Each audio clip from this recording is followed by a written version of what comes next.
नमस्कार दोस्तों, स्वागत है आपका बेस्ट क्लास में। आज से हम पढ़ेंगे क्लास 12 का चैप्टर 8 जिसका नाम है अकाउंटिंग फॉर डिवेंचर। इसको हम पढ़ेंगे शिवलाल की अकाउंटेंसी बुक से और इसके प्रॉब्लम सॉल्व करेंगे जो कि जनरली एमपी बोर्ड में यूज होती है। एमपी बोर्ड में मैक्सिमम क्वेश्चन इस बुक से पूछे जाते हैं। इसके अलावा अगर इस चैप्टर की हम बात करें तो इसमें से बहुत सारे टॉपिक रिमूव हुए हैं। रिमूव टॉपिक जो है वो 2021 से लेकर 2022 वाले बैच के बच्चों के लिए है। अगर आप 22 से 23 के बैच के लिए वीडियो देख रहे हैं, मतलब बाद में वीडियो देख रहे हैं, आज मेरी जो रिकॉर्डिंग डेट है वो है 9/11/2021। अगर आप वीडियो 22 से 23 में देख रहे हैं तो आपको पूरा टॉपिक जितना भी क्वेश्चन बनते हैं सबका सॉल्यूशन मिल जाएगा, घबराइएगा नहीं। पर अगर अभी आप बात करें 2021 से 22 वाले बच्चे हैं, उनके लिए केवल इतना पढ़ेंगे जितना कि पेपर में आने वाला है। ठीक है, चलिए करते हैं प्रॉब्लम सॉल्व। अगर आपने पुराने वीडियो नहीं देखे तो आप यहाँ पे आई बटन पे क्लिक करके देख सकते हैं कि आप पुराने जितने भी हमने प्रॉब्लम सॉल्व करे हैं, मतलब 1 to चैप्टर 7 तक की जितनी प्रॉब्लम है सारी हम सॉल्व कर चुके हैं, आप वो देख सकते हैं। इसके अलावा आप मुझसे इंस्टाग्राम पे भी जुड़ सकते हैं, तो इंस्टाग्राम की मैंने लिंक यहाँ पे दे दी है। अगर आप कुछ डाउट हो तो वहां पे पूछ लीजिए या कमेंट करके नीचे पूछ सकते हैं। तो चलिए शुरू करते हैं चैप्टर नंबर 8। चैप्टर नंबर 8 में डिवेंचर है, तो डिवेंचर क्या होता है पहले वो समझते हैं। जैसे कि आपने पढ़ा होगा चैप्टर 6 में, सॉरी चैप्टर 7 में जैसे देखा होगा, चैप्टर 7 है शेयर्स कैपिटल के ऊपर, शेयर कैपिटल। अब थोड़ा इसी से लिंक करके जो टॉपिक है उसका नाम है डिवेंचर। बिल्कुल डिफरेंस नहीं है। अगर वो चैप्टर आपको पूरा समझ में आ गया तो ये बहुत इजी है। अगर वो चैप्टर आपने नहीं पढ़ा तो पहले आप चैप्टर 7 पढ़िए। मैं रिकमेंड करूंगा कि आप चैप्टर 7 पहले पढ़ें, उसके बाद ये वाला चैप्टर स्टार्ट करें। ठीक है, कंपनी की बात करते हैं। कंपनी लोगों से पैसा लेती थी। चैप्टर 7 की बात करते हैं। कंपनी लोगों से पैसा लेती थी। इस अमाउंट को हम क्या बोलते थे? शेयर्स बोलते थे, जितना भी पैसा वो लेती थी। अब कहानी यहाँ पे थोड़ी सी चेंज है। इसके बदले कंपनी क्या देती थी? शेयर्स सर्टिफिकेट दिए जाते थे। आजकल नहीं देते, पहले देते थे। इसके बदले शेयर सर्टिफिकेट कंपनी प्रोवाइड करती थी पब्लिक को। तो अब थोड़ी सी कहानी में ये बदलाव है कि कंपनी पैसा तो ले रही है पर इस पैसे को लोन की तरह ट्रीट करते हैं। कैसे ट्रीट करा जाता है? लोन की तरह। और उसके बदले कंपनी शेयर्स नहीं देती, उसके बदले कंपनी देती है डिबेंचर्स। मतलब कि जो अमाउंट है ये काय का अमाउंट मांगती है कंपनी, अब लोन का अमाउंट मांगती है। कैसा ट्रीट करेगी? जितना भी आप अमाउंट देंगे, पब्लिक है, एक व्यक्ति नहीं है, बहुत सारी पब्लिक हो सकती है ना, तरह तरह के लोग। ये सारे लोग जितने भी हैं पहले कहलाते थे शेयर होल्डर, यहां पे कहलाएंगे डिबेंचर होल्डर। क्या कहलाएंगे? Debenture holders. कंपनी इस लोन के बदले, कंपनी जितना भी ये लोन है इसके बदले इनको एक सर्टिफिकेट देती है, या कहें तो इंस्ट्रूमेंट। इंस्ट्रूमेंट का मतलब होता है सर्टिफिकेट। इंस्ट्रूमेंट को ही सर्टिफिकेट कहा जाता है। कागज का टुकड़ा समझ लीजिए, सर्टिफिकेट। इस सर्टिफिकेट को कहते हैं डिबेंचर। इस सर्टिफिकेट पे ये लिखा होता है कि आपके जो हमने पैसे लिए इसको हम 2 साल बाद लौटा देंगे और हर बार आपको इंटरेस्ट देते जाएंगे। जैसे मान लिया हमने 10% का इंटरेस्ट देते जाएंगे हर साल। इस कागज के टुकड़े पे ये सब लिखा होता है, ये कहानी लिखी होती है। अगर ये कहानी इस कागज के टुकड़े पे लिखी है, उसको मिटा दिया मैंने, और उस पर कंपनी क्या करती है? एक सील लगा देती है, जिसको बोलते हैं हम कंपनी सील। क्या बोलते हैं? कंपनी की सील। और इस कागज के टुकड़े को बोला जाता है डिबेंचर। इस कागज के टुकड़े को बोला जाता है डिबेंचर। तो बात समझ में आ गई। कंपनी ने क्या बोलती है? 2 साल बाद आपको लौटा देंगे। कुछ रेट ऑफ इंटरेस्ट गिवन रहता है, जितना भी रेट ऑफ गिवन इंटरेस्ट रहता है, इस रेट को इंटरेस्ट को बोला जाता है कूपन रेट। मतलब कि जैसे 2 साल है तो 2 साल तक हर साल आपको 10-10% के हिसाब से इंटरेस्ट दिया जाएगा। 10% हर बार देगी, भले ही कंपनी लॉस में हो। दूसरी चीज, इसको क्या बोलते हैं? इसको बोलते हैं coupon rate. Coupon rate mark ये नाम यूज होता है इसलिए इसको कूपन रेट कहते हैं, मैंने अपने मन से नहीं बना है। ये हो गया डिबेंचर, ये हो गया डिबेंचर होल्डर्स, ये हो गया कूपन रेट। कंपनी की सील लगी होती है। एक और चीज, इन सब कंपनी और जितने भी डिबेंचर होल्डर्स हैं इनके लिए एक ट्रस्टीज बनाए जाते हैं जो क्या करेंगे कि प्रोटेक्ट करते हैं। किसको प्रोटेक्ट करते हैं? कि कंपनी आपका पैसा लेके भागेगी नहीं। किसका? डिबेंचर होल्डर्स का। कंपनी पैसा लेके नहीं भागेगी, इसलिए एक कमिटी बनाई जाती है जो कि ट्रस्टीज कहलाते हैं, जो कहलाते हैं ट्रस्टीज। ये ट्रस्टीज डिबेंचर होल्डर में सही होते हैं, इसके लिए अलग से रूल है, हमें नहीं देखना। कंपनी और ट्रस्टीज के बीच में एक डील होती है, डीड बनी होती है, मतलब एग्रीमेंट होता है। इस एग्रीमेंट को बोलते हैं एग्रीमेंट। जैसा कि पार्टनरशिप में डीड होता था, ऐसा यहाँ पे कहलाएगा debenture. Debenture trust deal, debenture trust deed, deed deal नहीं, डीड। डिबेंचर ट्रस्ट डीड कहा जाता है। किस किस के बीच में डील हुई है? कंपनी और ट्रस्टीज के बीच में जो डील होती है उसको कहते हैं डिबेंचर ट्रस्ट डीड। तो उम्मीद करता हूँ सभी को ये कहानी समझ में आई होगी। अगर नहीं आई तो आप एक बार फिर से रिवाइंड करके वीडियो को देखो, आराम से समझ में जाएगा, बहुत ईजी है। कूपन रेट और जो रेट ऑफ इंटरेस्ट होता है ये हमेशा फिक्स्ड होता है। ये कैसा रहता है? हमेशा हमेशा फिक्स्ड होता है। तो इतनी ही थ्योरी है इस चैप्टर में। चलिए करते हैं क्वेश्चन। तो न्यूमेरिकल करने से पहले मैं आपको बता दूं इस क्वेश्चन को करना कैसे। जैसे कि किसी चैप्टर पिछला वाला चैप्टर पढ़ा होगा, तो चैप्टर में सिर्फ आपको इतना करना है, वहां पे आपके जो शेयर्स होते थे वो इश्यू होते थे पर प्रीमियम और डिस्काउंट पे, पर प्रीमियम एंड डिस्काउंट पे, पर लिख लेते हैं कैसे, एट पर, एट प्रीमियम। अगर आपको इसके रिमूव टॉपिक देखना है तो मैंने उसके लिए अलग से वीडियो बनाया हुआ है, आप डिस्क्रिप्शन में मैं उसकी लिंक दे दूंगा, वो भी देख सकते हैं। तो एट पर, एट प्रीमियम एंड डिस्काउंट, ये तीनों कंडीशन पे क्या करते हैं, इशू करे जाते हैं डिबेंचर को। इशू ऑफ डिबेंचर, जैसे इशू ऑफ शेयर था ऐसे इशू ऑफ डिबेंचर है। तो आपके लिए इन सब के लिए करना है जनरल एंट्रीज, जैसे कि लास्ट चैप्टर में करी गई थी। तो जनरल एंट्री में सिर्फ आपको ये ध्यान रखना है कि मैं आपको एक डब्बा बना के बता देता हूँ, आप लोग भी कॉपी में नोट कर लीजिए और हमेशा देखना कि जितना भी शेयर्स हैं, जितनी जगह भी वर्ड शेयर यूज होता था, पहले आपको जनरल एंट्री करके दिखा देता हूँ। चलिए पुरानी वाली कुछ यादें ताज़ा कर ली जाए। याद है कैसे ताज़ा करें? वहां पे आपको कंडीशन होती थी एप्लीकेशन की, एक एंट्री होती थी एप्लीकेशन के लिए, एक अलॉटमेंट के लिए, एक एंट्री होती थी फर्स्ट कॉल और फिर सेकंड कॉल, जो भी आपके फर्स्ट कॉल तक मान लेते हैं। तो एप्लीकेशन, अलॉटमेंट, फर्स्ट कॉल, इतनी एंट्री करी जाती थी। एप्लीकेशन पे आप एंट्री करते थे bank account debit to share application account, ये एंट्री करी जाती थी। जो पहली बार वीडियो देख रहे हैं उनको भी समझ में आए इसलिए मैं लिख के बता रहा हूं कि हम क्या करते थे, इस तरह की एंट्री करते थे शेयर कैपिटल में एप्लीकेशन के टाइम पे। और इस एप्लीकेशन को जब ट्रांसफर करते थे शेयर कैपिटल में, तो एंट्री बनाते थे शेयर एप्लीकेशन अकाउंट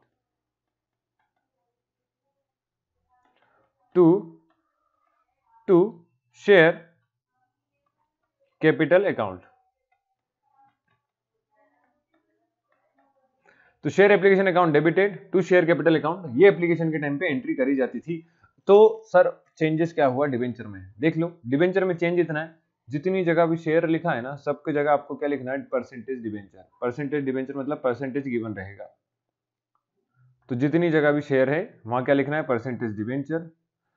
अब यहाँ पे कैपिटल अकाउंट तो होता नहीं है, तो ये पूरा पूरा टर्म कर जाएगा शेयर कैपिटल और इसकी जगह आ जाएगा percentage debenture account, percentage debenture account. लिख के बता दूं अगर मैं, तो आपको शेयर्स को रिप्लेस करना है, शेयर वर्ड को रिप्लेस करना है किससे, परसेंटेज डिबेंचर से। और शेयर कैपिटल जहां पे भी आएगा, शेयर कैपिटल को रिप्लेस करना है, शेयर कैपिटल को रिप्लेस करना है परसेंटेज डिबेंचर अकाउंट नाम से। मतलब है ही वही, सिर्फ यहाँ पे अकाउंट लगा दिया जाएगा। इतनी सी कहानी होती है, सिर्फ यही करना होता है। हाँ जी, बस इतना ही करना होता है। तो क्वेश्चन बहुत इजी होते हैं, जैसा कि लास्ट चैप्टर में करें वही के वही question same to same repeat होते हैं, नाम बदले जाएंगे। तो चलिए करते हैं पहला क्वेश्चन। क्वेश्चन पहला कह रहा है कि x company limited issue 5000 12% debenture, तो 12% डिबेंचर है, कितने, 5000 लिखा है, ऑफ 100 ईच, जिसकी हर एक की कीमत है 100 रुपए, टू द पब्लिक। तो ये वही रफ वर्क है जो आपको हमेशा करना होता था। आगे लिखा है the amount due to this debenture were 25 on application, तो 25 रुपए एप्लीकेशन का है, 25 ऑन अलॉटमेंट, 25 रुपए अलॉटमेंट का है, and balance on the call, balance जो कि बचता है 50 रुपीज, तो 50 रुपीज आपका बैलेंस होगा वो फर्स्ट कॉल पे, तो फर्स्ट कॉल हो गया। All the amount was duly receive pass general entries, तो पास जनरल एंट्री करेंगे। तो जनरल एंट्री करने से पहले मैं आपको अमाउंट यहीं पे कैलकुलेट करके दिखा देता हूं, क्योंकि रफ वर्क हमने इसीलिए करा है, रफ वर्क हमने इसीलिए किया है। 25 रुपए एप्लीकेशन के टाइम पे लिया जा रहा है, तो अमाउंट आ जाए 5000 डिबेंचर्स, एक डिबेंचर की कीमत है 25 रुपए, तो 25 5 जब 125 और 3 0, तो एप्लीकेशन पे जो मुझे अमाउंट आएगा वो 1,25,000। ऐसे अलॉटमेंट पे भी सेम अमाउंट 1,25,000, और फर्स्ट कॉल के टाइम पे अमाउंट जो ले जाएगा वो कितने के अमाउंट से लेना है, 50 रुपए एक डिबेंचर की कीमत है, डिबेंचर्स के हैं 5000 डिबेंचर्स, एक डिबेंचर की कीमत 50 रुपए, तो आ जाएगा 5 5 से 25 और कितने जीरो, 3 जीरो ये, 1 जीरो ये, 4 जीरो हो गए, मतलब कि 2,50,000 फर्स्ट कॉल पे लिए जाएगा। तो ये अमाउंट हो गया। जनरल एंट्री कर लेते हैं। जनरल एंट्री सिंपल जैसे कि पहले बनाते थे, सेम टू सेम कॉपीकेट, नाम चेंज हो जाता है। तो जब ऐसा आता है मेरे पास, तो मेरा पैसा आता है बैंक अकाउंट में, bank account debited to 12% debenture account, 12% debenture account, debenture account नहीं, डिवेंचर एप्लीकेशन अकाउंट। कौन सा आएगा, डिवेंचर एप्लीकेशन अकाउंट। तो मुझे शायद से थोड़ा सा कॉलम बड़े करना पड़ेंगे, लेकिन आप लोग पूरा लिखेंगे, मुझे ऐसी उम्मीद है। Debenture application account being, narration लिख लीजिएगा। सेकंड एंट्री, जब इसको हम कहां ट्रांसफर करते हैं, डिवेंचर अकाउंट में। तो इस बार शेयर कैपिटल तो है नहीं, तो डिवेंचर अकाउंट में ट्रांसफर करते हैं। किस अमाउंट को, तो डिवेंचर एप्लीकेशन अकाउंट। देखिए जब पैसा आता है तो हमेशा याद रखिए बैंक अकाउंट में आएगा, बैंक अकाउंट इसलिए डेबिट कर दिया है। वो अमाउंट किसका है, डिवेंचर्स का है, डिवेंचर एप्लीकेशन का, तो डिवेंचर एप्लीकेशन अकाउंट लिख दिया। इस डिवेंचर एप्लीकेशन अमाउंट अकाउंट को हम ट्रांसफर करेंगे 12% debenture application account to debenture account, transfer करेंगे डिवेंचर अकाउंट में to 12% debenture account, 12% debenture account. ये जनरल एंट्री हो गई। अमाउंट लिख लेते हैं और मैं आपको नरेशन लिख के बता देता हूं। तो नरेशन में लिखेंगे बीइंग एप्लीकेशन अच्छा गलत लिख दिया एप्लीकेशन मनी रिसीव,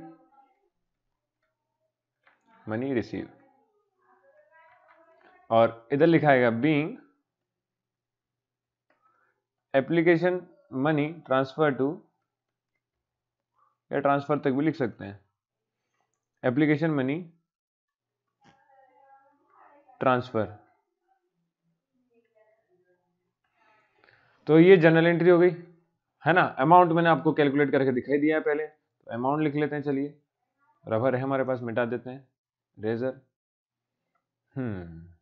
तो अमाउंट आएगा 1,25,000, 1,25,000, और इधर भी 1,25,000, 1,25,000, 1,25,000। ये जनरल एंट्री हो गई एप्लीकेशन की। अलॉटमेंट की बात करते हैं, तो अलॉटमेंट में पहले हम ड्यू की एंट्री करते हैं, मतलब पहले हिसाब किताब लगाते हैं कितना पैसा लेना है, इसलिए तो हिसाब किताब लगाने को ड्यू की एंट्री कहते हैं। तो जब हिसाब किताब लगाया जा रहा है तो एंट्री बनती है 12%, कलर चेंज कर लीजिए सर, कर लेते हैं, 12% debenture account to 12% debenture account. ये कौन सी एंट्री है, थोड़ी सी गड़बड़ लिख दी हमने, देखो नाम लिखना रहेगा यहाँ पे, अकाउंट की जगह अलॉटमेंट आएगा। 12% डिवेंचर अलॉटमेंट अकाउंट। आपको बताना है कि अलॉटमेंट है, फर्स्ट कॉल है, एप्लीकेशन है, कौन सा है। तो 12% debenture allotment account to 12% debenture account. ये हो गई एंट्री ड्यू की। तो बीइंग अलॉटमेंट मनी ड्यू, मतलब आपने हिसाब किताब लगाया अभी तो कितना पैसा मुझे लेना है अलॉटमेंट पे, allotment due, being allotment due. Amount वही 1,25,000, कैलकुलेशन करके दिखाया था आपको कितना अमाउंट आता है। इसके बाद जब हमें अमाउंट रिसीव होता है तो हमेशा रिसीव की एंट्री बैंक अकाउंट से ही शुरू करी जाती है। तो बैंक अकाउंट डेबिटेड टू, पैसा किस चीज का आया है, तो 12% डिबेंचर अलॉटमेंट का आया है सर। बहुत बढ़िया, कर लीजिए अलॉटमेंट अकाउंट। अमाउंट लिखेंगे 1,25,000, 1,25,000। Narration being allotment money receive,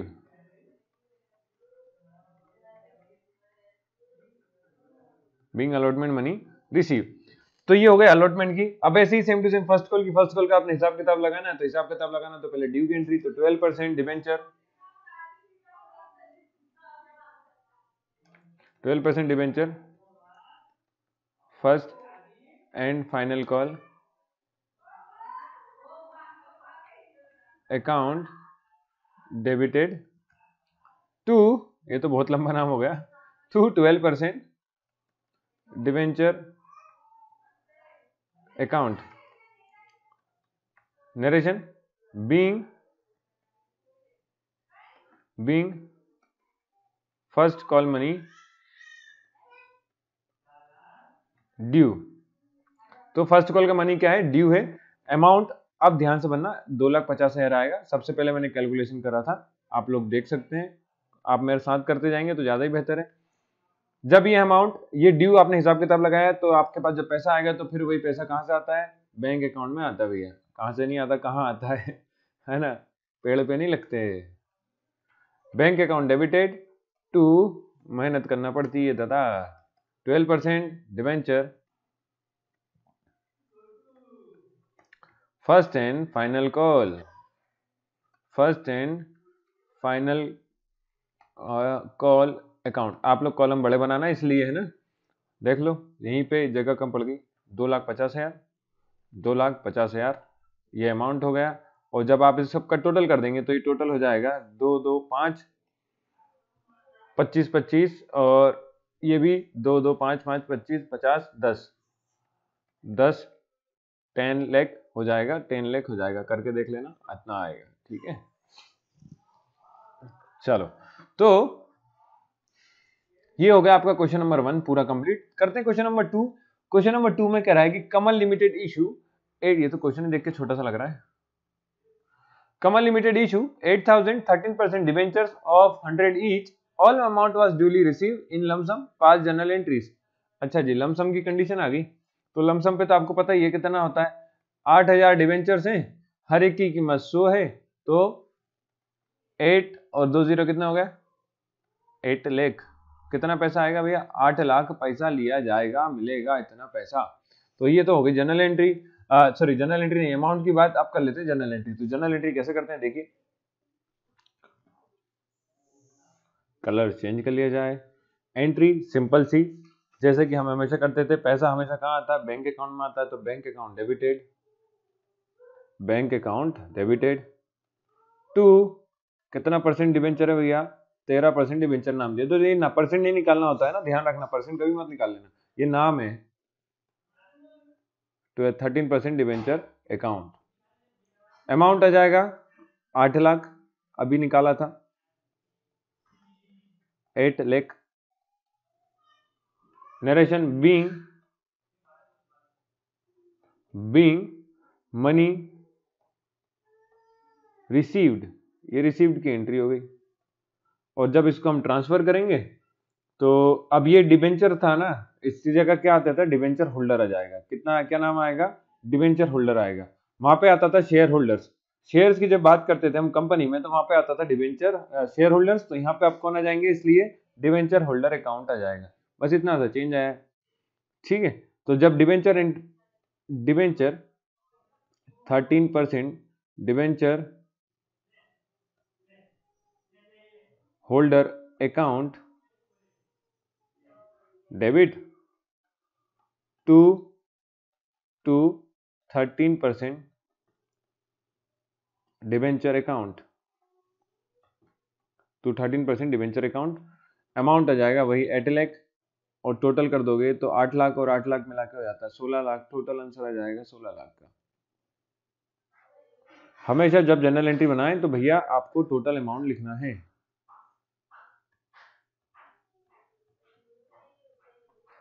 ठीक है, ये देखिए लिखा हुआ है सामने 16 लाख, आंसर था टोटल ऑफ जनरल 16 लाख। मेरा कर्सर घूम गया लाइट कलर के कारण, हाँ जी ये रहा 16 लाख। तो इस तरह से क्वेश्चन सेकंड भी पूरा होता है। नरेशन लिख देते हैं जी, नरेशन की बात करते हैं तो बीइंग मनी ट्रांसफर या बीइंग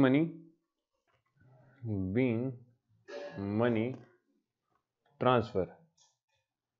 तो इस तरह से क्वेश्चन नंबर 2 भी पूरा होता है, बस इतना ही करना था और कुछ नहीं करना। ठीक है, चलिए थर्ड क्वेश्चन देखते हैं। थर्ड क्वेश्चन में क्या रहा है, मृग तृष्णा, ये मृग तृष्णा है हिंदी वाला, limited issue 10,000 10,000 12% debentures of 100 each, हर एक की कीमत 100 है। लिखा है payable as on 10% on application, 10% मतलब कि 100 का 10% मतलब 10 रुपए एप्लीकेशन पे, 20% अलॉटमेंट तो 100 का 20% होता है 20 रुपए, 100 का 30% आफ्टर 2 मंथ मतलब कि 30% मतलब 30 रुपए, एंड बैलेंस आफ्टर 3 मंथ तो बैलेंस जो होता है वो होता है 40 रुपए। तो इस तरह से बैलेंस बचता है 10 प्लस 20 30, 30 और 30 60, 60 हो गया तो बचता है बैलेंस 40, 40 जो है वो बाद में दिया जाएगा। इस तरह से आपकी पूरी कंडीशन लिखी गई है। लिखा है application on all the debenture way receive and company receive all money accept in the case of one debenture holder. तो एक डिबेंचर होल्डर है जिसने की पैसा नहीं दिया है, तो इसके कितने डिबेंचर है? Who fail to pay the first and second call on his 100 debentures. तो इसके पास 100 डिबेंचर थे, इसने जो फर्स्ट एंड फाइनल डिबेंचर का अमाउंट है ये पे नहीं करा है, तो इस पे नहीं करने को कंडीशन को हम कहते थे call in arrear, call in arrear. तो बस इतना करना है, जैसा कि हमने सेम क्वेश्चन पहला करा था वही का वही क्वेश्चन ये है, इसमें आपको कॉल इन एरियर की एंट्री एक्स्ट्रा करनी है। तो चलिए करते हैं क्वेश्चन की एंट्री। मैंने पहले से लिख रखी है, जैसे पहला क्वेश्चन में था वही का वही है ना। तो ये रही जनरल एंट्री। देखिए अब मैंने डायरेक्ट लिखी हुई है, जैसे पहले करी थी वही की वही करनी है, तो टाइम बचाने के लिए अपन ने पहले से नोट करके रखी है, आप लोग भी देख के करते जाइए। अमाउंट की बात कर लेते हैं। 10,000 डिबेंचर, एक डिबेंचर की एप्लीकेशन पे अमाउंट कितना लेना है? 10 रुपए लेना है। एप्लीकेशन पे 10 रुपए लेना है, तो आपको मतलब टोटल अमाउंट रिसीव होगा 10,000 इंटू 10 मतलब कि 1 लाख रुपीज। एप्लीकेशन पे आप कितना अमाउंट लेंगे? 1 लाख। तो बैंक अकाउंट डेबिटेड टू, कितना डिबेंचर है, कितना परसेंट है क्वेश्चन में गिवन है? 12% डिबेंचर, तो यहाँ लिख देंगे टू 12%। मैं अब कलर चेंज करके लिख रहा हूँ ताकि आपको समझ में जाए। तो bank account debited to 12% debenture, application account amount आ जाएगा 1 लाख, जैसा कि हमने फर्स्ट क्वेश्चन में करा था, बिल्कुल सेम वही का वही है, परसेंट भी वही दिया है। सेकेंड एंट्री हो जाएगी 12% debenture account, debenture application account to 12% debenture account, amount आ जाएगा 1 लाख। ये एंट्री हो गई आपकी डिबेंचर की, एप्लीकेशन की। अब करते हैं अलॉटमेंट की बात। तो 12% debenture allotment account to 12% debenture account. मुझे एक चीज का ध्यान रखना है सिर्फ कि मुझे कॉल इन एरियर की एंट्री करना है, लेकिन वो फर्स्ट कॉल से करना है। तो अलॉटमेंट पे कितना अमाउंट आएगा? तो अलॉटमेंट पे अमाउंट आएगा कि 10,000 तो आपके डिबेंचर हैं, एक की कीमत 20 है, तो मतलब कि मैं 20 इंटू 10,000 मतलब 2 लाख रुपए मुझे अलॉटमेंट के टाइम पे लेना है। तो मैंने जब ड्यू की एंट्री करी, तो 12% debenture allotment account 2 lakh to 12% debenture account 2 lakh, ये मेरी ड्यू की एंट्री हो गई। और जब मुझे रिसीव होगा तो रिसीव होता मेरा बैंक अकाउंट डेबिटेड टू, यहां चला गया, to 12% debenture account.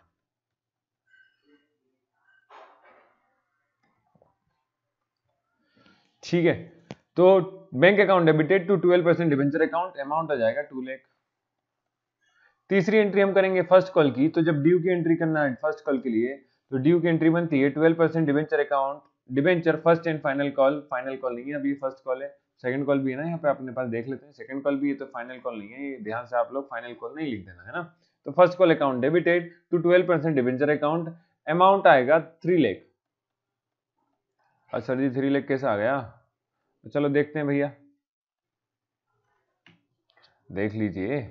Amount first call का कितना है? 30,000 है, पर ड्यू की एंट्री कर रहे हैं, तो जब हम पूरा 30 रुपए के हिसाब से एंट्री करेंगे, ये एंट्री तो तब होगी जब हमें अमाउंट रिसीव होता है ना, कॉल इन एरिया जब रिसीव होगा।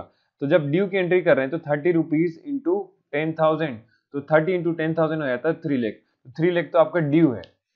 अब इस 3 लाख में से, इस 3 लाख 30 लाख 3 लाख में से, इस 3 लाख में से एक व्यक्ति है जिसके पास कितने शेयर्स डिबेंचर है? शेयर्स नहीं, डिबेंचर है 100 डिबेंचर, इसने पेमेंट नहीं करा, तो कितने पैसे नहीं मिले होंगे? तो 100 वाले ने 30 रुपए के हिसाब से पैसे नहीं दिए, तो 100 इंटू 30 मतलब 3,000 रुपए मुझे नहीं आएंगे। तो 3,000 नहीं आएंगे तो रिसीव अमाउंट में जब एंट्री करेंगे तो एंट्री पहले बनाएंगे उसकी हम कैसी? बैंक अकाउंट डेबिटेड टू, ये एंट्री तो नहीं बनेगी, चलिए मैं नेक्स्ट स्लाइड में करके दिखा देता हूं। Bank account debited, call in arrear debited, क्योंकि मुझे दिखाना पड़ेगा कितना पैसा नहीं मिला। Call in arrear account debited to 12% debenture account, ये हो गए मेरे फर्स्ट कॉल पे जो अमाउंट नहीं मिला। तो डिबेंचर मेरा कितना लेना था मैं देख लेता हूँ।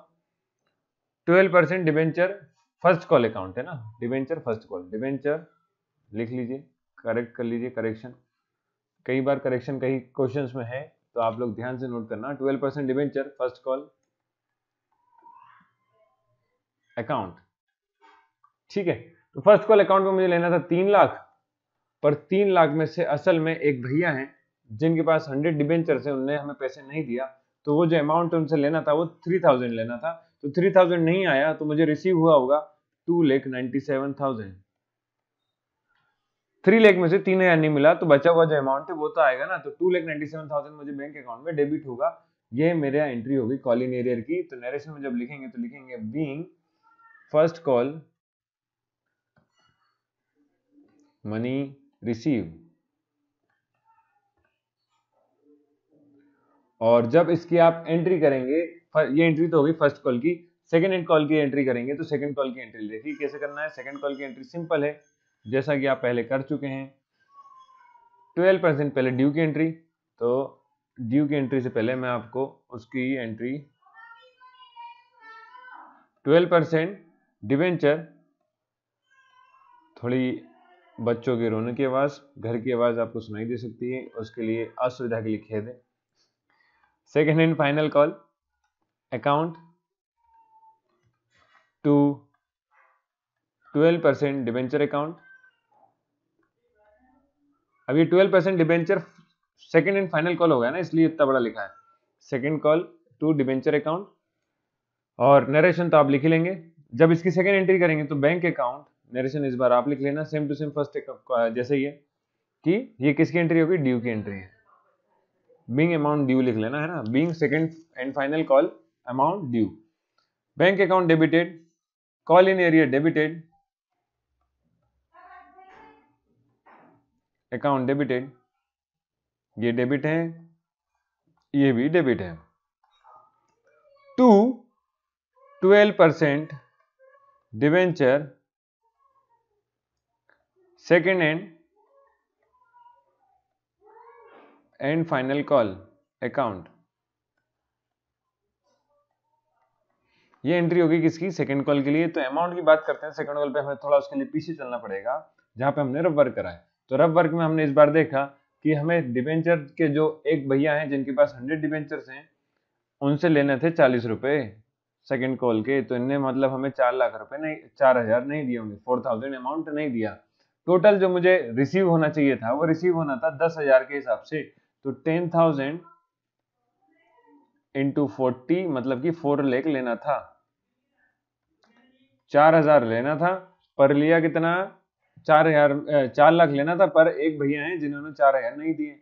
तो दोनों की एंट्री पहले, जब ड्यू की एंट्री करेंगे तो ड्यू में आपको तो पूरा अमाउंट बताना है, मुझे 4 लाख रुपए लेने थे, तो आपने सेकंड कॉल में लिख दिया 12% debenture second and final call account debited to 4 lakh to 12% debenture account, ये भी 4 लाख।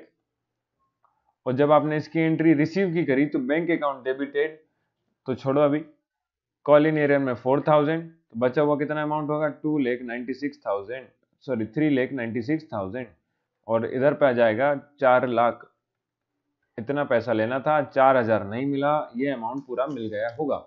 इस तरह से जनरल एंट्री करनी है, ठीक है। तो इस पूरा क्वेश्चन कंप्लीट होता है। चलिए करते हैं क्वेश्चन नंबर 4। क्वेश्चन नंबर 4 कह रहा है कि एक company issues 3000 5% debentures of 100 each, हर एक की कीमत 100 रुपए,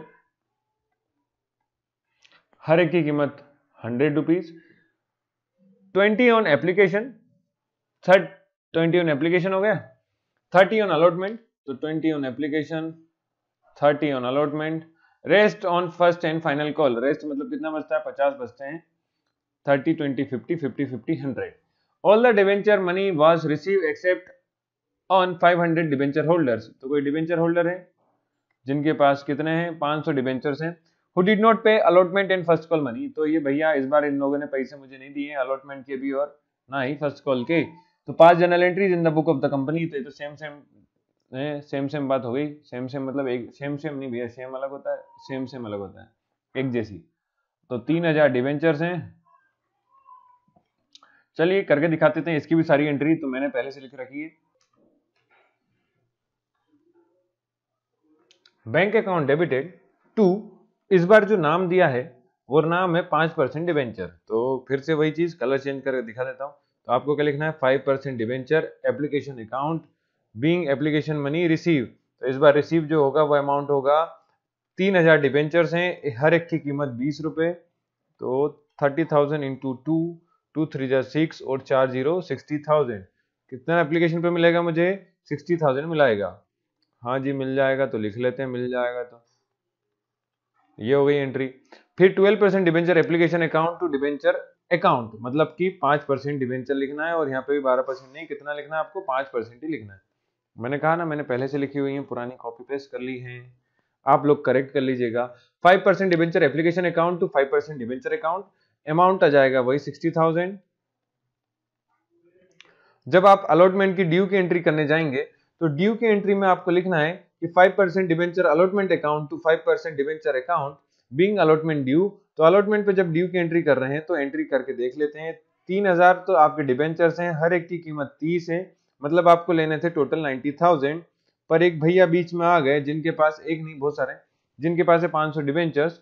500 डिबेंचर वाले ने पैसे नहीं दिए, तो कितने पैसे नहीं दिए होंगे, तो 500 इंटू 30 रुपीज लेने थे। तो इनसे जो पैसे मिलने चाहिए थे वो मिलने थे 15,000। तो 15,000 नहीं मिले होंगे, तो 15,000 हो गया हमारा कॉल इन एरियर। बाकी का अमाउंट जो आ जाएगा वो बैंक अकाउंट में आ जाएगा। तो अमाउंट पहले लिख के बता देते हैं, एक एक क्लियर हो जाएगा। 90,000 तो आपका ये एंट्री हो गई डेबिट की, bank debenture allotment account debited to debenture account being allotment due. जब ये अमाउंट रिसीव हुआ तो रिसीव होता मेरे बैंक अकाउंट में, तो बैंक अकाउंट मैंने डेबिट करना है। साथ में एक और आ जाएगा कॉल इन एरियर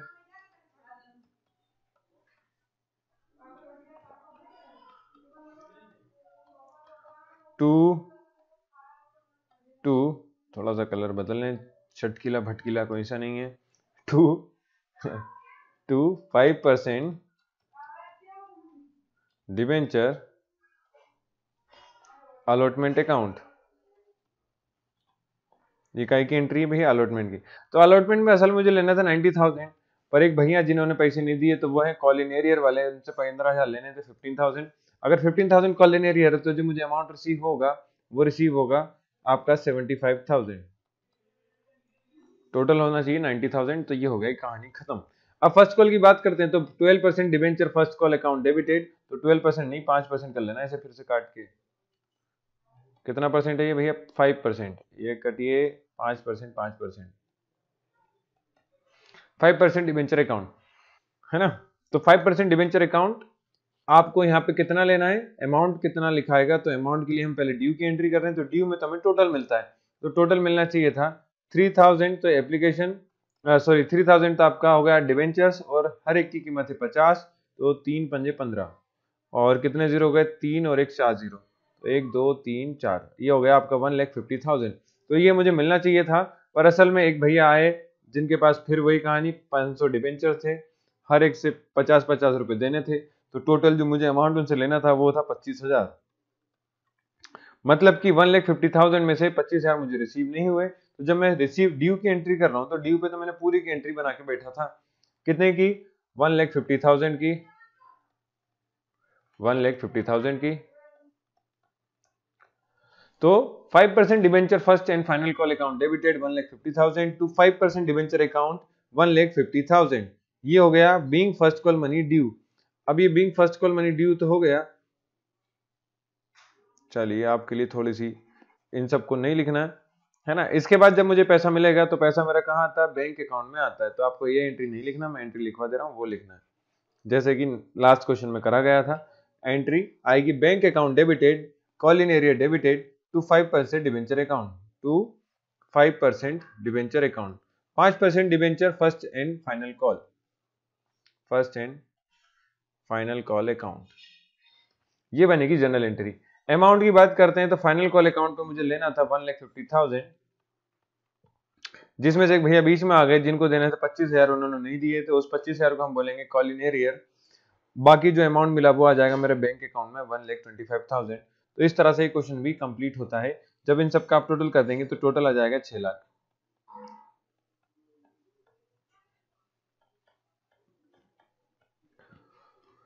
उम्मीद करता हूं सभी को समझ में आ गई होगी कहानी की चल क्या रहा है कंपनी के बारे में, है ना, किस तरह से डिबेंचर्स की एंट्री होती है। चलिए करते हैं क्वेश्चन नंबर 5। क्वेश्चन नंबर 5 कह रहा है, देखिए मैं जनरल एंट्री लिख नहीं रहा हूं क्योंकि जल्दी जल्दी हम करना चाहते हैं, है ना। व्हाइट कलर तो बिल्कुल नहीं दिखता। A limited company issued 4,000 6% debentures, 6% debentures हैं, हर एक की कीमत 50 है, लिखा है 50 each payable as 5 on application, तो 5 on application, 10 on allotment and balance on call. तो बैलेंस कितना बचता है, बैलेंस बचता 35, 35 ही बचा। Okay, which was not called, अच्छा ये कॉल ही नहीं करा गया। तो a holder of 800 debenture failed to pay the allotment money, तो एक होल्डर है जिसके पास, ये जेसन होल्डर नहीं है, वेस्ट इंडीज का खिलाड़ी है जेसन होल्डर, तो है ना, ये डिबेंचर होल्डर है। A holder of 800 debentures failed to pay allotment money, allotment money मतलब कि ये वाला जो अलॉटमेंट का अमाउंट था वो पे नहीं करा उसने। तो आपको बोला होगा उसने कि 5 necessary general entries in the book of the company, general entries करके बतानी है हमें, सिंपल सी कहानी है। एप्लीकेशन पे कितना पैसा लिया जाएगा, हर एक की कीमत है 4,000, सॉरी 4,000 तो डिबेंचर्स हैं, एक की कीमत है 5, तो 4,000 डिबेंचर, एक की कीमत है 5, मल्टीप्लाई करके देख लो। तो जो मुझे एप्लीकेशन पे अमाउंट लेना है वो लेना है 5 4 20 और 3 0 20,000। अलॉटमेंट पे मुझे पैसा जो लेना है वो लेना है 4,000 इंटू 10, मतलब कि 40,000, 40,000 मुझे अलॉटमेंट पे लेना है। तो एंट्री कर लेते हैं। एंट्री कैसी है, वही एप्लीकेशन पे जब अमाउंट आया तो बैंक अकाउंट डेबिटेड टू, कितना परसेंट डिबेंचर है इस बार, 6% डिबेंचर अकाउंट। तो कलर चेंज करके लिख के दिखा देते हैं। ये कलर दिखता है क्या, चलो दिख रहा है, कम दिख रहा है वैसे, दिख रहा है पर काम चल जाएगा। तो 6%, चलो ब्लू ही लिख लेते हैं, ध्यान नहीं है मेरे को तो कौन सा ब्लू था, ये रहा। 6% debenture application account being application money receive, तो रिसीव की जब एंट्री कर रहे हैं तो अमाउंट कितना लिखना है आपको, 20,000 लिखना है, 20,000 आपको लिखना है। ये होगी नॉर्मल सी बात, सिंपल आसान शब्दों में। अब ये फिर वही लिखा हुआ पुराना, इसको हटाओ। 6% debenture application money account to 6% debenture account, amount आ जाएगा 20,000। जब ये हमने क्या करा, ट्रांसफर कर दिया, जब पहले हो गए रिसीव, रिसीव के बाद हम ट्रांसफर कर देते हैं, एप्लीकेशन मनी को ट्रांसफर कर दिया। सेकंड चीज अलॉटमेंट की बात करेंगे, तो अलॉटमेंट हम जब ड्यू की एंट्री कर रहे हैं तो 6% debenture allotment account to 6% debenture account, ये किसकी एंट्री, ड्यू की, मतलब कि आपने पहले हिसाब किताब लगाया और हिसाब किताब लगा के लिख लिया कि 40,000 लेना है, 40,000 लेना है। इसके बाद जब आप इसकी एंट्री करेंगे आगे, कौन सी, रिसीव की, आगे जब रिसीव की एंट्री करेंगे तो रिसीव में आपने देखा कि मेरे को जब पैसा भेजने थे तो एक भैया हैं जिनके पास कितने डिबेंचर हैं, जिनके पास है 800 डिबेंचर्स, इन्होंने मुझे अलॉटमेंट का पैसा नहीं दिया, तो अलॉटमेंट में 10 रुपए, मतलब कि इनसे लेना था मुझे 8,000, तो 40,000 में से 8,000 देने वाले जो भैया इन्होंने पैसे नहीं दिए। अगर 8,000 नहीं मिले तो इसको कहा जाता है call in arrear. Call in arrear के लिए लिखने के लिए इतनी सारी नई चीजें लिखना मैं आपको डायरेक्ट बता देता हूं, कहां लिख के,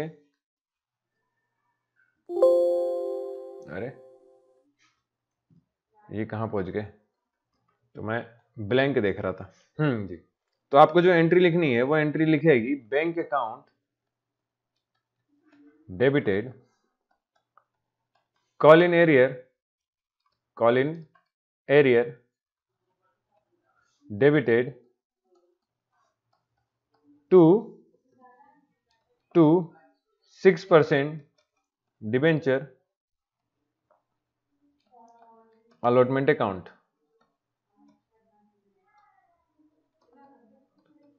अमाउंट आ जाएगा अलॉटमेंट का 40,000 लेना था, भैया ने नहीं दी हमें 8,000, तो जो रिसीव हुआ होगा वो होगा 32,000, वो रिसीव कितना होगा 32,000। तो नरेशन में लिख देंगे बीइंग